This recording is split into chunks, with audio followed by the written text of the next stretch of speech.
The story begins with some people trying to find someone in the forest. After some searching, they found this girl named Megumi unconscious on the ground. Some days ago, Megumi was dressed up, holding an umbrella.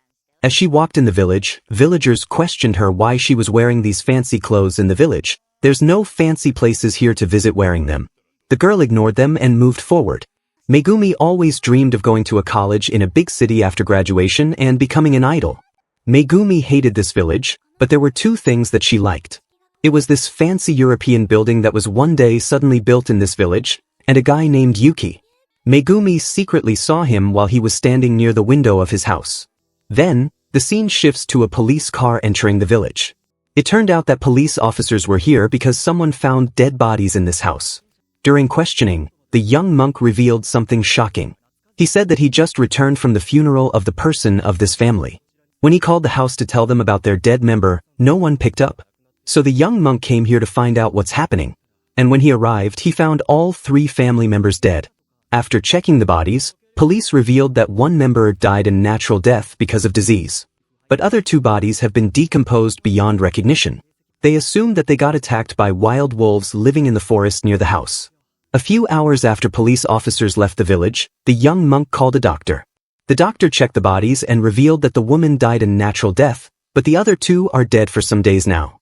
This suggested that the woman was living with those 2 dead bodies for days before dying. Meanwhile, Megumi appeared in front of a post box, but for some reason she wasn't putting her letter inside. She was shaking a lot and in the end, she wasn't able to put it inside. At that moment, her friend named Kaori arrived at the scene.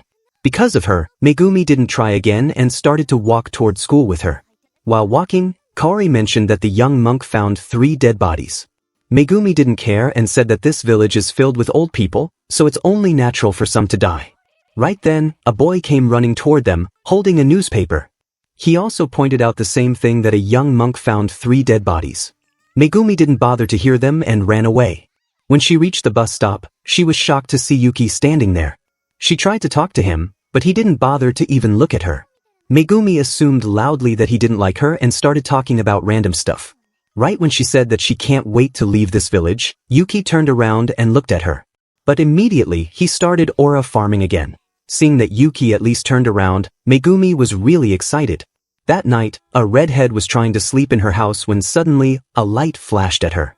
Right after, loud horn voices entered her ear. In the end, she headed outside to see what's going on. It turned out that a big truck with some cars behind it was standing in front of her house. Seeing her, the truck driver came out and apologized for bothering her at this hour. He told Redhead that they wanted to go to a village named Sotoba. But they can't find it and have been circling around on the same road for a while now. Hearing that, the girl revealed that they're already in Sotoba and pointed at the board under the traffic light, which clearly stated Sotoba. Seeing that, the driver apologized immediately. Noticing the expensive cars and big truck, the girl asked him if they're going to that European building. The man answered yes and also told her that they're from the Krishiki family. As the girl told them the route to that house, the man thanked her and headed his way. The next day, Megumi was standing in the middle of the road, looking at the European building with shining eyes. She started imagining fancy people living in the house. She imagined how they invited her to the house and called her their own daughter, giving her permission to come to this place whenever she wanted. She also saw a prince-like man in her dream. While she was really excited thinking about that, Kaori arrived at the scene. Immediately, Megumi's mood shifted as she heard Kaori's voice. Kaori was walking her dog, and when she got closer to Megumi, she mentioned that people finally moved in at this fancy building last night. Kaori told her that a family of 3 moved in here. A married couple with a daughter a little younger than them. Megumi asked her more, but Kaori couldn't tell her because she heard very little from the town people. Kaori said that they're strange people and she wasn't interested in them either. Megumi suddenly turned around and asked her why she called them weird. Kaori pointed out how they moved in late at night, and their house is weird too. Also, Kaori felt like this fancy house is not suited for this village, and how she would be depressed if she lived there. Hearing all that, Megumi just walked away. As she climbed the hill, she recalled in her mind that people of this village are really unfashioned. She hated that people laughed at her for wearing some fancy clothes. She thought that this fancy house isn't weird, but the people of this village are. Suddenly, she found herself standing in front of the fancy house. At that moment, she felt like someone was watching her. Megumi was shocked at first but then didn't care about it.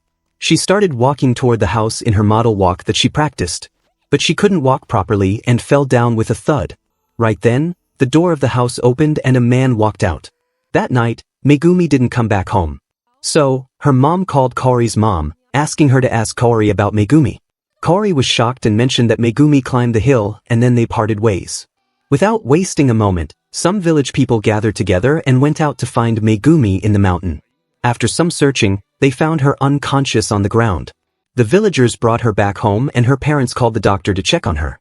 After checking, the doctor revealed that she doesn't have any injuries and no fever. Her pulse was a little and her blood pressure was quite low. Suddenly, Megumi said that she was feeling sleepy and closed her eyes.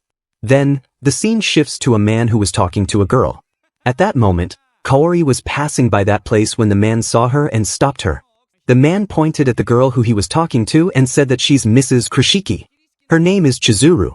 Seeing her, Kaori blushed and just ran away. She went to Megumi's house and told her about Chizuru. She mentioned that she got embarrassed for having worn a t-shirt in front of her. Hearing that, Megumi said that she already knew it. Then, her eyes slowly closed and she saw a shadowy man chasing her. After some running, she reached a lady, who was a Chizuru. She grabbed Megumi's hand, then as she left, it just fell down. The next morning, Yuki received shocking news. Not only him, but Kaori received it as well. The news is that Megumi has died. Yuki didn't feel sad for her death, but he was happy that now he wouldn't have to close his window. Because previously, Megumi always came near his window to sneak at him. Now it's not the case. The next day, Yuki was running on the road when a dog came running and jumped at him. As it started licking him, a green-haired girl came running and grabbed it. She immediately leashed up the dog and started walking. It turned out that this girl named Rika and Yuki knew each other. So they walked together for a while and talked about some random stuff. Seeing them, the villagers started gossiping to each other that Rika and Yuki might be dating or this and that. Yuki hated it a lot, but he didn't say anything. He asked Rika if they should leave this village, but Rika refused, saying if she had wanted to leave the village, she would have left it already. She was staying here with her mother and sister, she can't leave them alone. At the same time, Kaori was in Megumi's room. As she was looking around, she found a letter that Megumi was previously trying to put in the mailbox. Kaori didn't read the letter, but she started crying, remembering that Megumi is now gone. Soon, Megumi's funeral was held and many people attended it. Yuki also appeared to give his condolences. Some time later, when Yuki left the building, he saw Kaori. Kaori was really happy that Yuki attended Megumi's funeral. She presented him Megumi's keepsake, the letter that Megumi wrote for Yuki. But Megumi didn't take it. He said he wasn't close to Megumi to store her keepsake. Kaori was stunned and didn't say anything further to Yuki. During Megumi's burial, Kaori ran to Megumi's parents, holding a gift. She said that she prepared this gift for Megumi and said that she couldn't give it to her in time. She asked them if she could place this gift inside her coffin. Before they could say anything, Kaori's mother grabbed her and told her to not bother them. Right then, young monk spoke up and told her that she should place it inside the coffin as it would make Megumi happy. The next day, the doctor was in his office when a nurse came inside and told him that a guy named Chichi just died.